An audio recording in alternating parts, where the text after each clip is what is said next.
ఒక ఇంటికి చేదోడుగా, ఒక కుటుంబానికి అండగా నిలిచే ఇల్లుకి రావడం అనేది నా మిర్యాలగూడ ప్రజలకి, నాకు అందరికీ ఒక అదృష్టంగా భావిస్తూ, అధ్యక్ష, మా మిర్యాలగూడలో సుమారు 500 డబుల్ బెడ్రూమ్లు కట్టించారు అధ్యక్ష.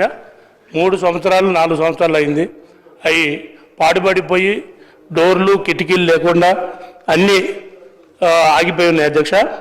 ఇవి అతి త్వరలో గౌరవ మంత్రివర్యుల ద్వారా వాటిని పూర్తి చేసి వాటికి కావాల్సిన సదుపాయాలు కల్పించేసేసి అతి త్వరలో దాన్ని పేద ప్రజలకు అందించవలసిందిగా మనస్ఫూర్తిగా కోరుతూ, అలాగే అధ్యక్ష, దీనికి అనుబంధంగా ఏదైతే డబుల్ బెడ్రూమ్లకు అనుబంధంగా మిర్యాలగూడ గత 30 సంవత్సరాల నుంచి, అంటే గ్రామ పంచాయతీ కాడి నుంచి ప్రజెంట్ మున్సిపాలిటీ వరకు వచ్చిన దానికి సందర్భంగా అధ్యక్ష, దీంట్లో మిర్యాలగూడకి ఆయిపట్టు అయిన తాళగడ్డ, బాపూజీ నగరు, ప్రకాష్ నగరు, నందిపాడు, ఏడుకోట్లతండ, రామ్ నగరు, సుందర్ నగరు, ముత్తిరెడ్డికుంట, బంగారుగడ్డ, షాబు నగరు, గాంధీ నగరు, వినోబా నగరు, సీతారామపురం, కల్లలవాడ అధ్యక్ష.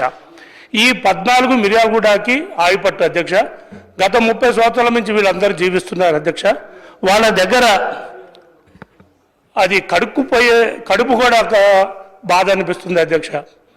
వాళ్ళు 3-4 ఫ్యామిలీస్ ఉండి 30 సంవత్సరాల నుంచి జీవిస్తుండి కూడా ఒకే గదిలో 3-4 కుటుంబాలు ఉండి రాత్రిపూట బయట తిరిగి పగలపూట ఇళ్లలో కొంతమంది పడుకోవటం, రాత్రిపూట కొంతమంది బయట తిరగటం అధ్యక్ష. నిజంగా ఏ పార్టీ రాజకీయాల్లోకి వచ్చినా, ఏ పార్టీ అధికారంలోకి వచ్చినా ఈ ప్రజలు వచ్చి బయట తిరగాల్సిందే అధ్యక్ష. ఇది అంతా మాస్ ఏరియా అధ్యక్ష. సుమారు ఈ 14 ఏదైతే ఏరియాలు ఉన్నాయో వాటిలలో అక్కడున్న స్థలంతో ఇందిరమ్మ ఇళ్ళు ఇవ్వటమా, లేకపోతే ప్రభుత్వ స్థలాలలో ఇందిరమ్మ ఇళ్ళు కట్టించి ఇవ్వటమా అనేది ప్రభుత్వ దృష్టికి తగిన మంత్రివర్యులు దానికి సమాధానం చెప్పవలసిందిగా. అలాగే అధ్యక్ష, ఈ ఏరియాలలో నివసిస్తున్న వాళ్ళు అక్కడ ప్రజలతోని ఒక కార్యక్రమం పెట్టి వాళ్ళని ఒప్పించి అక్కడ ఇల్లు కట్టడమా, ఏదైతే ఇక్కడ గత ప్రభుత్వంలో ప్రజాప్రతినిధులు గవర్నమెంట్ భూమి పక్కన వెంచర్లు వేసేసి ఆ గవర్నమెంట్ భూములు ఆక్రమించేసి ఆ వెంచర్లు అమ్ముకున్నారు అధ్యక్ష. అలాంటివి కూడా ప్రభుత్వానికి తెలియజేస్తూ వాళ్ళకి ఇచ్చే బదులు ఏదైతే పేద ప్రజలు ఉన్నారో ఈ కాలనీస్లో వాళ్ళందరికీ, ఈ పేద కుటుంబాలందరికీ ఈ మున్సిపాలిటీలో పనిచేసే వర్కర్స్ అధ్యక్ష ఈ ఏరియాలో ఎక్కువ ఉండేది. ప్రతి వాళ్ళకి అరెకరం లోపు పొలం, కూడు, వాళ్ళు పాప అన్ని కష్టాలు పని చేసుకొని బతికే వాళ్ళు ఈ ఏరియాలో ఉండేవాళ్ళు. ఈ ఏరియా వాళ్ళందరికీ ఇందిరమ్మ ఇళ్ళ తరపున ఇందిరమ్మ ఇళ్ళు మన మంత్రి గారు కొద్దిగా ఆలోచించి వీటన్నిటికీ కొద్దిగా పరిష్కార మార్గం చేసి ఈ ఏరియాలో ఉన్న వాళ్ళందరికీ ఇళ్ళు కట్టిస్తే మనం ఒక ఆదర్శంగా ఉంటామని, కాంగ్రెస్ పార్టీ అంటేనే పేద కుటుంబాలకు అండగా, కాంగ్రెస్ పార్టీ అంటేనే ఇందిరమ్మ ఇళ్ళు, రేషన్ కార్డు, సన్నబియ్యం అనే విధంగా ఉంటుంది. కాబట్టి దయచేసి నా యొక్క ముఖ్య విన్నపం అధ్యక్ష, 14 ఏరియాలలో కనుక ఇందిరమ్మ ఇళ్ళు ఇస్తే మనకు, మన ప్రభుత్వానికి కానీ పేద ప్రజలకు మన అందరికీ అందించినట్టుగా ఉంటుందని మనస్ఫూర్తిగా తెలియజేస్తూ మంత్రి గారికి విన్నవించుకోవడం జరుగుతుంది అధ్యక్ష. థ్యాంక్ యూ అధ్యక్ష, ధన్యవాదాలు. శ్రీ జైవీర్ రెడ్డి గారు. ధన్యవాదాలు అధ్యక్ష. నాగార్జున సాగర్ నియోజకవర్గంలో 196 గ్రామ పంచాయతీలు, 2 మున్సిపాలిటీలు ఉన్నాయి అధ్యక్ష. ప్రతి నియోజకవర్గానికి 3500 ఇందిరమ్మ ఇండ్లు ఏ విధంగా ఇచ్చినరో మేము కూడా వాటిని అన్నింటినీ పేద ప్రజలకు కేటాయించడం జరిగింది. ఆ 3500 ఇళ్ళని పాపులేషన్ బేసిస్ మీద అర్హులైన ప్రతి ఒక్కరికి కూడా పంచడం జరిగింది అధ్యక్ష.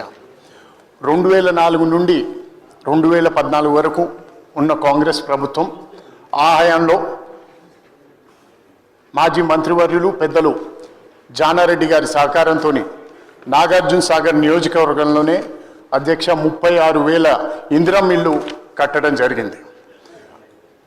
36,000 ఇండ్లు ఆ 10 ఏళ్ల కాలంలో కట్టిన మనం 2014 నుంచి 2024 వరకు ఇందాక మా సహచర ఎమ్మెల్యే గారు బిఎల్ఆర్ గారు చెప్పినట్టు వారి నియోజకవర్గంలోనైతే ఏవో ఒక 20-30 ఇండ్లన్నా కట్టి వాటిని ఆశ చూపెట్టి ఓట్లు దండుకునే ప్రయత్నం చేసినారు. మా కాన్స్టిట్యున్సీలో మాత్రం ఆ ప్రయత్నం కూడా చేయలేదు. ఒక్కటంటే ఒక్క ఇల్లు కూడా కట్టలేదు అధ్యక్ష. కానీ మనం ప్రభుత్వంలోకి రాగానే అత్యధికంగా గిరిజనులు ఉండే నా నియోజకవర్గంలో 3,500 ఇవ్వడం, వాటిని అన్నింటినీ మొదలు పెట్టడం చాలా ఆనందంగా ఉంది. దానికి సహకరించిన హౌసింగ్ మంత్రివర్యులుకి నా ధన్యవాదాలు తెలియజేసుకుంటూ, ఇందాక చెప్పిండ్రు చాలా మంచి పని చేస్తున్నారు, అన్ని బిల్లులు కడుతూనే ఉన్నారు. కానీ చిన్న ఒక విన్నపం మంత్రివర్యుల గారికి, నా నియోజకవర్గానికి చెందినటువంటి 1,35,00,000 బిల్లు పెండింగ్ ఉన్నాయి మంత్రివర్యులు గారు. వాటిని కూడా ఇమ్మీడియట్గా మీరు రిలీజ్ చేస్తారని ఆశిస్తున్నాను. ఇక గిరిజనులు అత్యధికంగా ఉన్న నా నియోజకవర్గంలో ఇంకొన్ని ఇల్లు ఇవ్వమని మంత్రి గారిని ఎన్నోసార్లు ఇప్పటి వరకు అభ్యర్థించడం జరిగింది. కానీ వారికి ఉన్న పరిస్థితులను కూడా అర్థం చేసుకొని ఇప్పటి వరకు ఓపికగా ఉన్నాం. మొన్న వెళ్ళిన సర్పంచ్ ఎన్నికల్లో చాలా మంది మమ్మల్ని కూడా అడిగినారు, వాళ్ళకు కూడా మేము హామీ ఇవ్వడం జరిగింది. కాబట్టి మంత్రివర్యులు తప్పకుండా సహకరిస్తున్నారు. వారు మాకు ఇల్లు ఇస్తారన్న ఆశ ఉన్నదని వాళ్ళు ఇవ్వడం, తద్వారా నాకు 75% మేము సర్పంచ్ ఎన్నికల్లో మేము కూడా గెలవడం జరిగింది. మేము ఇచ్చిన హామీకి మీరందరూ కూడా న్యాయం చేస్తారని ఇంకొక 1,500 ఇల్లు అతి త్వరలో మాకు మంజూరు చేస్తే మా గిరిజన సోదరులకు కానీ మా పేద ప్రజలకు కానీ న్యాయం చేసే అవకాశం మాకు ఇవ్వమని మిమ్మల్ని అందరినీ కోరుకుంటూ మరోసారి ఈ అవకాశం ఇచ్చినందుకు మీకు ధన్యవాదాలు అధ్యక్ష. శ్రీ రాజ్ ఠాకూర్ గారు. ధన్యవాదాలు అధ్యక్ష. గౌరవ రెవెన్యూ హౌసింగ్ శాఖ మంత్రులు శ్రీనివాసరెడ్డి అన్న గారికి, మా రామగుండం నియోజకవర్గం అధ్యక్ష, రామగుండంలో సింగరేణి ప్రాంతం మీ అందరికీ తెలిసిందే. గతంలో మాకు 2 మండలాలు, ఒక 60 పెద్ద కార్పొరేషన్ అధ్యక్ష. రాజశేఖర రెడ్డి గారు ఉన్నప్పుడు ఇచ్చినటువంటి ఇంతనమ్మ ఇల్లు తర్వాత ఇప్పటివరకు ఎవరికి ఇవ్వలేదు అధ్యక్ష. తర్వాత సింగరేణి కార్మికులకి ఇల్లు కట్టుకోవడానికి 76 జీవో ప్రకారంగా 18,000 పట్టాలు ఇచ్చారు.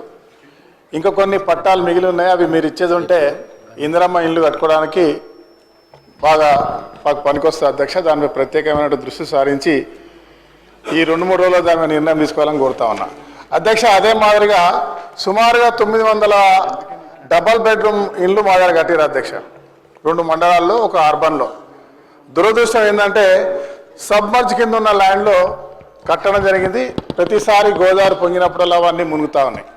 అవి కూడా పూర్తి కాలేదు, డోర్లు లేక కిటికీలు లేక అసలు అలాట్ చేసి 4 సార్లు డాలేసి వాళ్ళు 4 సార్లు పేదలకు ఇవ్వలే. మన ప్రభుత్వం రాగానే ఏ రాజకీయ పార్టీ అని చూడకుండా వారికే మళ్ళీ అవి కేటాయించినాం. మీ దృష్టికి తీసుకొస్తే దానికి ఒక ప్రత్యేకమైన కొన్ని నిధులు కేటాయించి దాన్ని ఈరోజు రిపేర్ చేస్తూ ఉన్నాం అధ్యక్ష. అయితే అక్కడ పూర్తిగా నడవడానికి కూడా రోడ్స్ లేవన్నా, అదొకటి చూడాలి. ఇంకొక 150 ఇండ్లకు సంబంధించిన డబల్ బెడ్రూమ్ ఇండ్లు కేవలం పిల్లర్స్ వేసి ఆపేసి ఉన్నారు. అది కనుక ఇచ్చేది ఉంటే ఒక నడి సిటీలో ఉంటుంది. నిజమైన పేదవారు దాదాపు 150 మందికి దాన్ని ఇదివరకే గుర్తించడం జరిగింది. మీరు స్వయంగా అన్ని జిల్లాలకు, అన్ని నియోజకవర్గాలకు వచ్చి మా ఇందిరమ్మ ఇల్లు ఇచ్చే కార్యక్రమం పెట్టినన్న. ఇప్పటివరకు రామగుండం మీరు రాలేదు. దయచేసి రామగుండానికి రావాలి. రామగుండం చాలా ప్రత్యేకమైనటువంటి ఒక లేబర్, 35,000 మంది కాంట్రాక్ట్ లేబర్స్ నివసించేటువంటి ప్రాంతం.